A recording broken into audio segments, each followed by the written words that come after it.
Welcome back to AM Northwest. If you're single and dating, Valentine's Day can be tricky to navigate.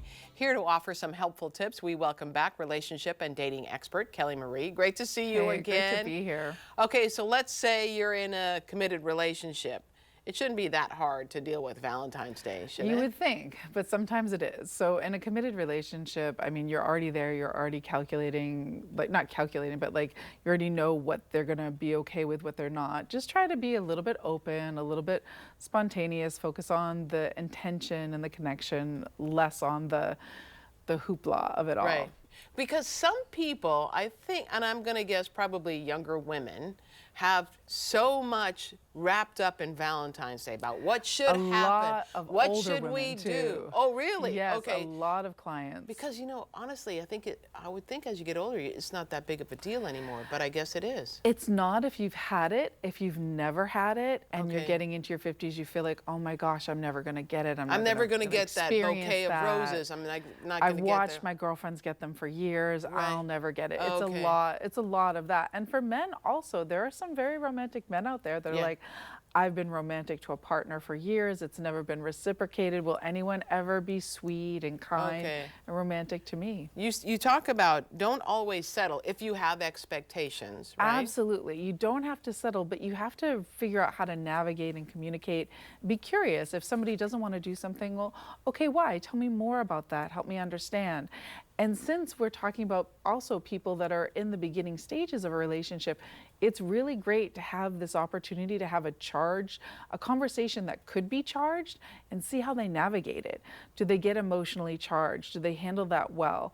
Do they listen to your concerns? Do you listen to theirs? Does their idea of what Valentine's Day should look like, does that make you go, or is that like, okay, I could do that? Or we're going to have to negotiate this. And give me an example of people disagreeing on.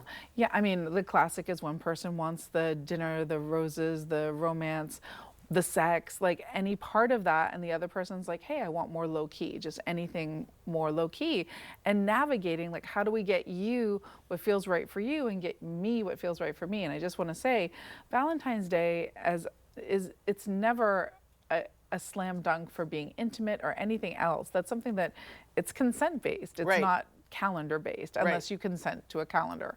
Yeah, you say if you're not in a committed exclusive relationship, you have a conversation about how do you feel about Valentine's Day? Yeah, just a nice, low-key, curious, like just not triggered question. And then you just sit and listen and hear what they have to say. And a lot of times what comes out first is, especially if you're over 30, is a lot of anxiety about like not meeting expectations or that I'm going to have to do something that I don't want to do. Yeah. I've heard men say, it's just a commercial Hallmark holiday, who cares? And you feel the complete opposite.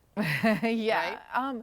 I don't. If you both feel it's a commercial holiday, yay. Don't. I have happily married friends that for 35 years they've never celebrated a Valentine's Day, and I have other. It doesn't bother them. It doesn't bother them, and then other friends that do. So it doesn't have to be a benchmark of your romance, but if it's nice to have it on the calendar as, hey, this is a way to celebrate the fact that we love each other. Right.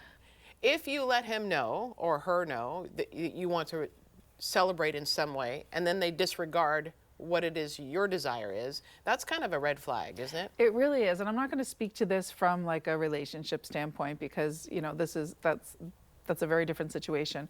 But if you're in the first stages of you've gone out on dates for a few times, maybe a couple of months, and you broach the subject, hey, what do you think about Valentine's Day? Here's what I think. And they're not reciprocating with curiosity or kind of a how do we do this together? Like, what would be fun to do? What would be fun to do? Yeah. Okay, I don't like that, but how would you feel about this? Like, this is a really great kind of a little bit emotionally charged testing point to see like how do we navigate? How does this feel to navigate something where we're both not on the same page? It's a really good little micro vision of what that would be like in a broader context. So you talk about deal breakers, yeah, and it's having your feelings belittled or not paid attention to. Yeah, in any context, but even in Valentine's Day, even if your partner is like, oh, it's a Hallmark holiday, if you've expressed, hey, it really means something to me, then their automatic response should be like, hey, I feel this way, but I'm just going to keep it under wraps. This Right. isn't a moral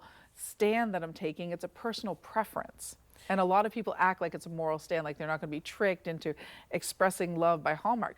Don't buy a Hallmark card, but Yeah. if your partner tells you they want your love expressed, figure out a way to express your Yeah, love. whatever makes him or her happy. And it's so important to think about, do you hear and do you hear what you want to hear, and do you feel seen and heard?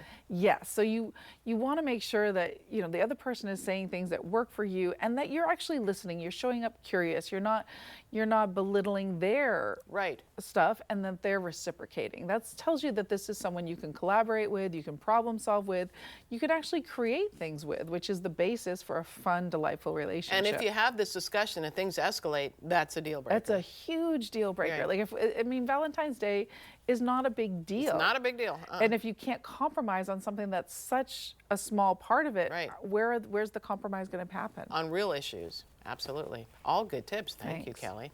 All right, we'll be right back with more AM Northwest. Don't go away.